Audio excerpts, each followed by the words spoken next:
You're welcome back to the morning show here on Arise News. Now it's time to take a look at the news stories making headlines around the globe.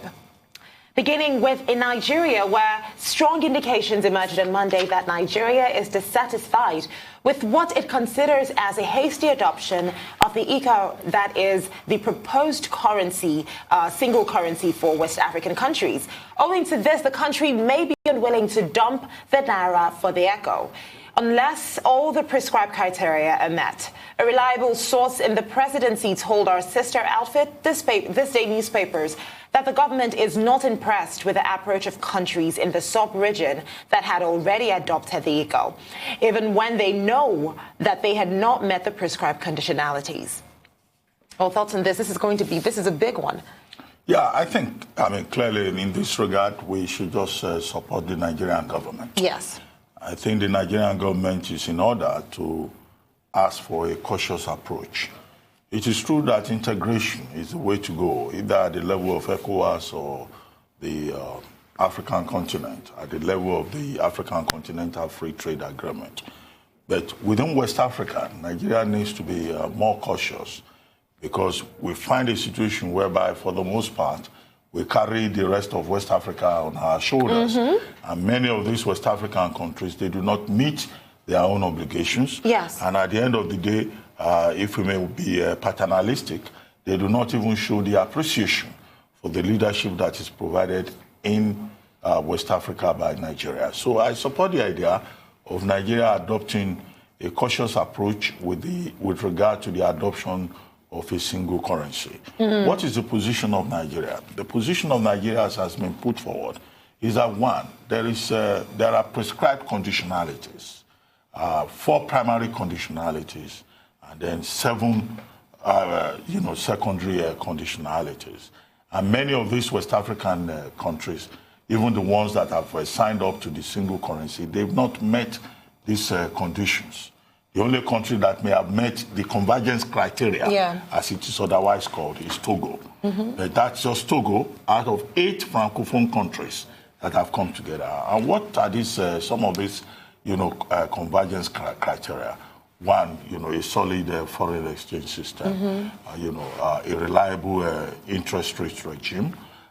Investment, being not more than being up to or more than 20% of GDP. Wage bill, a single-digit inflation rate. These are some of the conditions.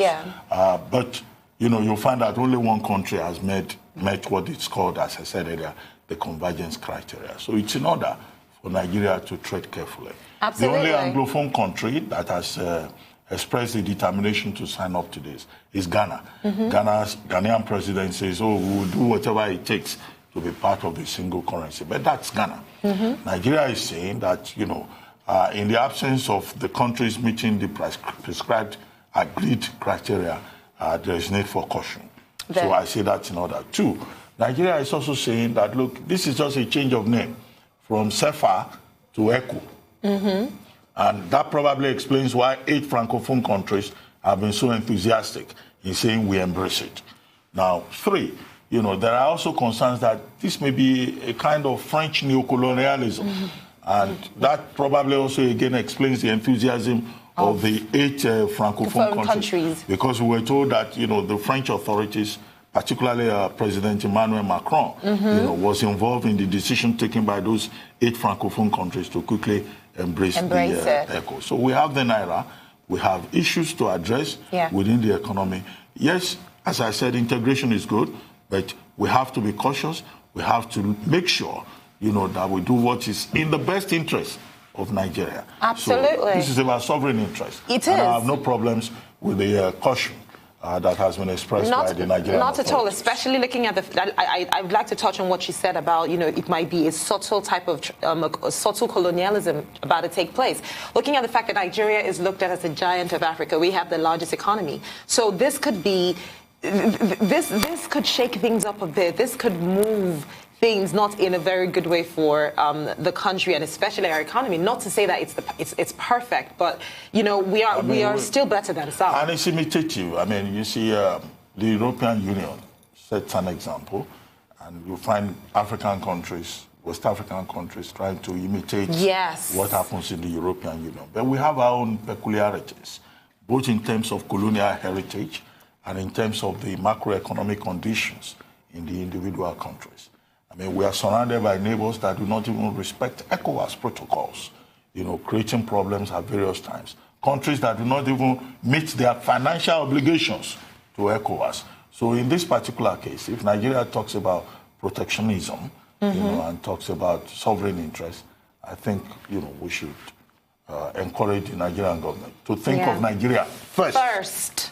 And how this would affect, not just Nigeria, but its citizens. Moving on now, Nigeria's Minister of Information, Lai Mohammed, says there is no cause for alarm over Nigeria's rising debt. Speaking on Monday at a press conference to highlight the administration's major achievements in the year, the minister says the country's total debt is $84 billion. According to him, the public debt stock is a cumulative figure of borrowings by successive governments over many years. Between January and October 2019 alone, that's a period of 10 months, the Economic and Financial Crimes Commission, the EFCC, secured 890 convictions. This is the highest anywhere in the world.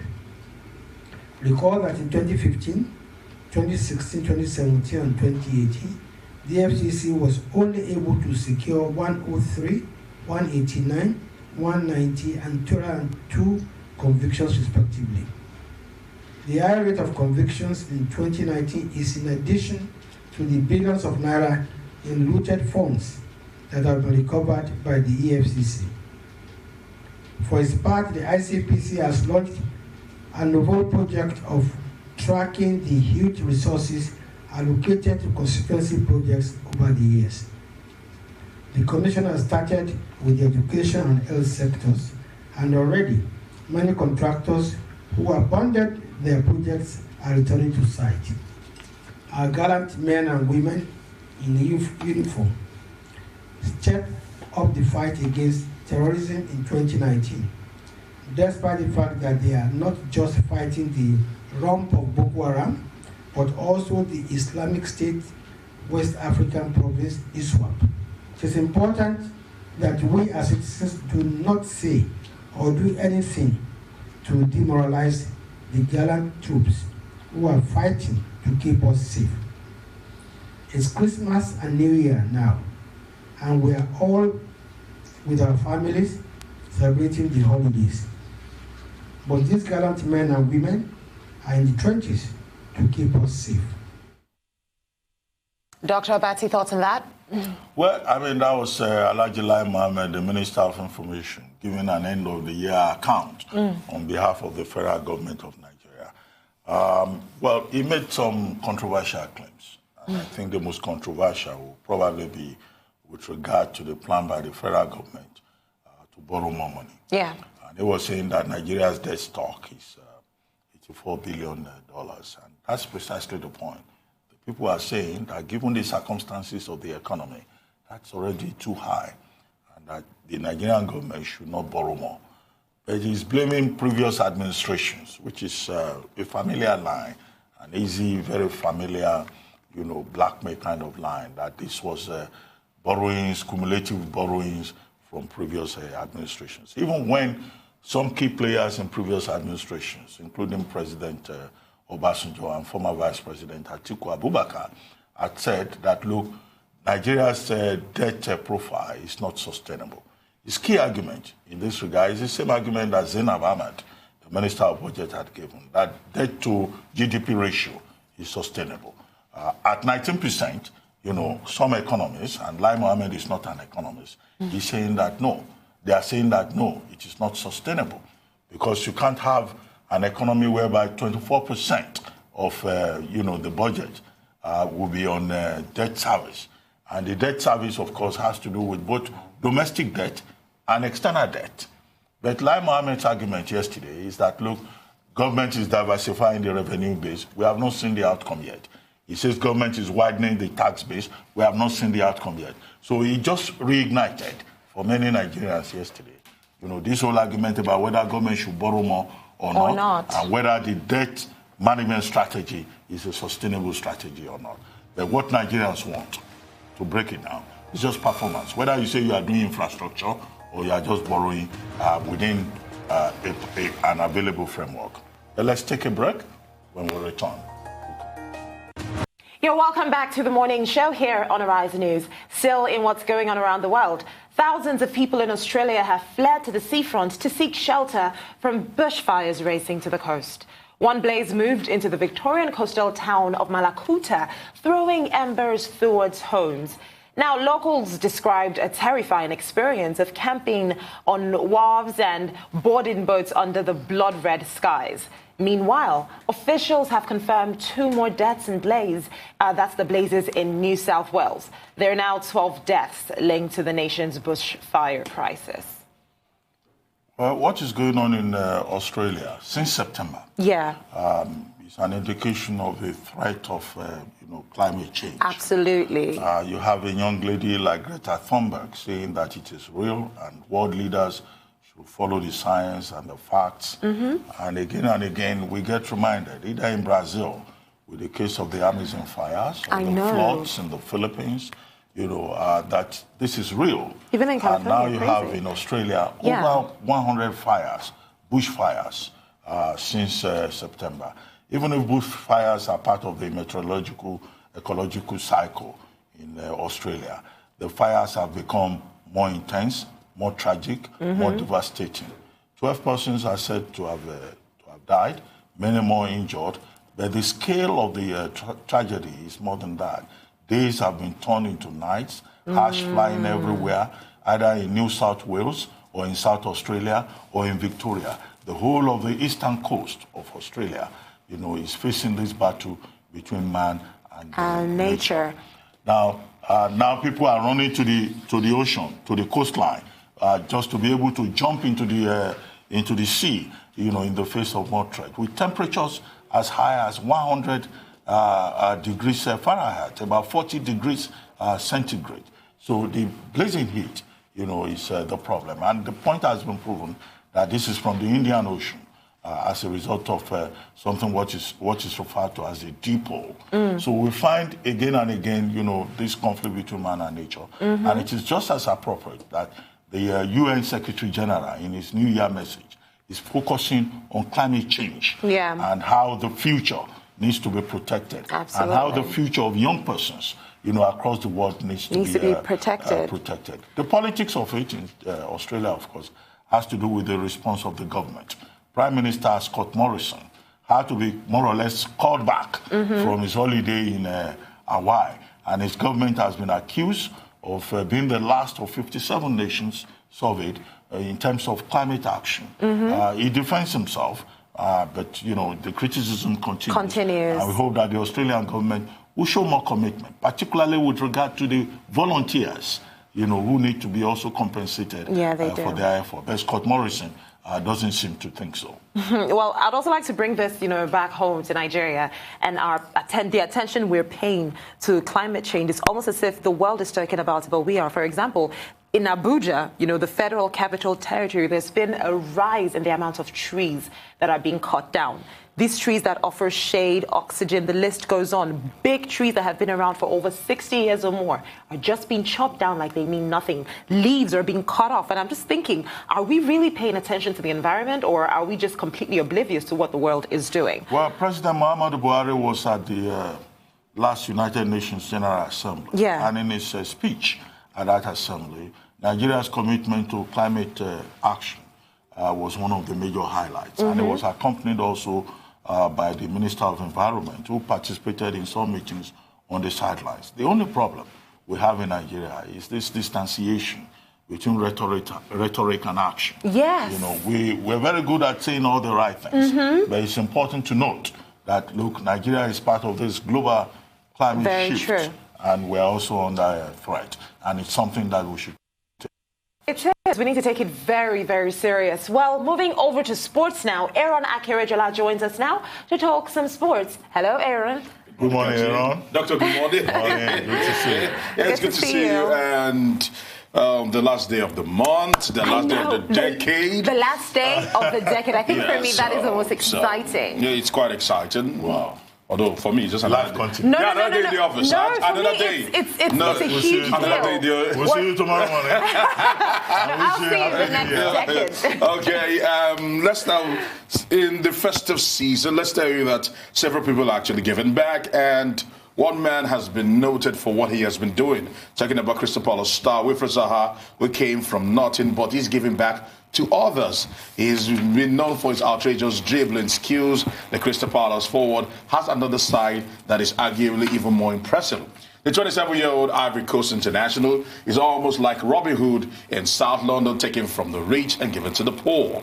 Because he's a man who donates his time, energy, and puts his money where his mouth is to donate to charitable causes in both the UK and in Africa. The fleet-footed star, who earns £130,000 a week, has been recognized internationally for his efforts. Every month, without fail, Zaha donates 10% of his monthly wage to charity. I mean, I think I should clap. Well, that's highly commendable. Honestly. Highly commendable. Yes, and he started playing since the age of 12. Yeah. He joined the Crystal Palace Academy at the age of 12. Yeah. And although he grew up in England, Yes. he was born in Africa. Roots. Yeah. Okay. Yeah, but he grew up. Yes. His family relocated when he was just about 4 years old. Yeah, thereabout. And he grew up in Taunton Heath, in Croydon. And, he became a footballer by the age of 12, and he has distinguished himself. He has. Giving back, is something to commend. Yes, it's really. He supports his sister's orphanage in Ivory Coast. Yeah. And he has his mother also involved in it. But the whole idea, of course, is that when you succeed, you give back. And we have many of them like that, sportsmen who remember that being privileged is an opportunity. True.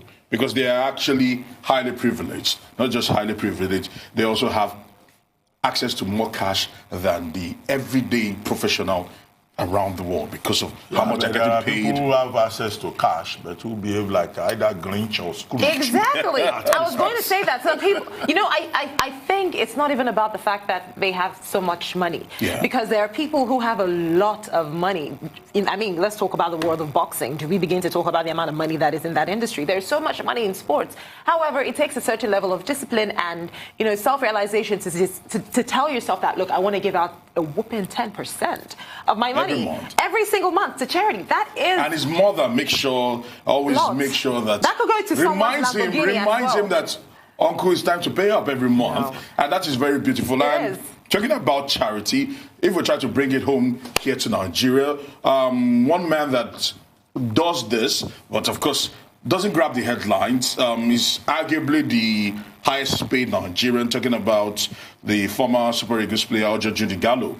Ojo Jundigallo has been doing this, that I know of, has been doing this for a very long time. When he started his footballing career, he always ensured that he bequeathed part of his salaries to paying people. As a matter of fact, we know several people who are a little bit challenged that he supports every month. When he started earning as little as £10,000 a week, and he continued when he started earning 20 when he went to Grenada, and then certainly when he found himself in England, he was anywhere well over £40,000. He continued. Now he earns well over £200,000 a week. In China, you still see him do so much, buys wheelchairs for these people. As a matter of fact, the people he bought wheelchairs for, at a certain time, he decided to upgrade the wheelchairs and actually bought small motor scooters for them.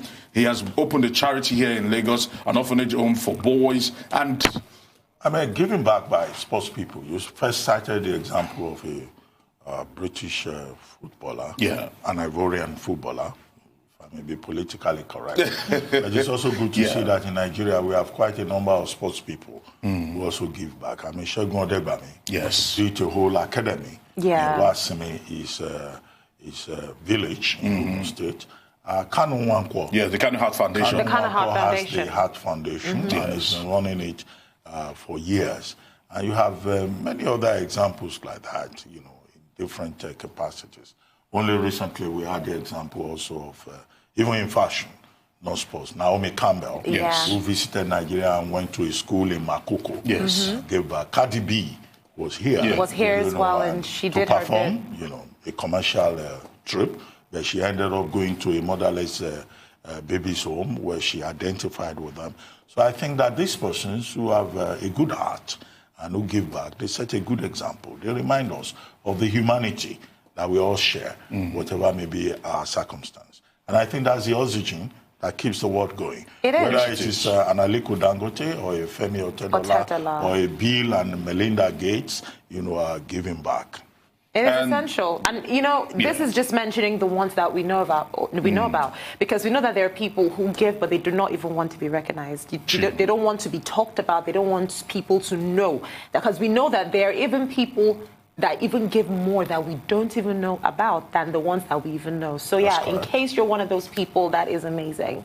And in the spirit of the season of giving, and it's always good that these things are actually brought to the fore. Like you were mentioning, some people like to keep it on the wraps. But when you see the way people are actually giving, it is you might not be aware of this, but it actually brings a sense of consciousness that this is what I need to do. Because in our little ways, some people just get jealous. Some people just do that. Some people just get jealous, then have probably... you been to social media? I bet you this conversation... No, because the point about giving on social and putting it on social media has actually brought quite a lot of debate. Exactly. What's wrong with that? If I'm going to give and I want people to see what I'm giving... No, but the point is... Why would people criticize People say that biblically, they say, don't let your left hand see what your right hand is given. But sometimes it inspires people like the giving pledge. I think the debate you are talking about relates more to politicians who go home during festive seasons to give. And they spend more money on the publicity rather than the actual philanthropy. No. But in the case of some persons, people like Bill Gates, Melinda Gates, Aliko Dangote, Femi Otedola, these are persons who want to make a difference. Yes. Exactly. Take the example of Wilfried Zaha that you started with. Wilfried Zaha's ambition is to create the next Zaha. More people like him, to be a role model to younger people. So there's a higher level, there's the lowest depth with politicians. But social media, social media, everybody wants to be a star. So everybody wants to be seen as the one that gives to charity. And some people take an offense to that. Well, the truth is we cannot please everyone. So if your heart pushes you to give, please do so without any objection. Thank you so much, Aaron Akerejola, for letting us know what's going on in the world of sports. See you next year. And that is all the news headlines.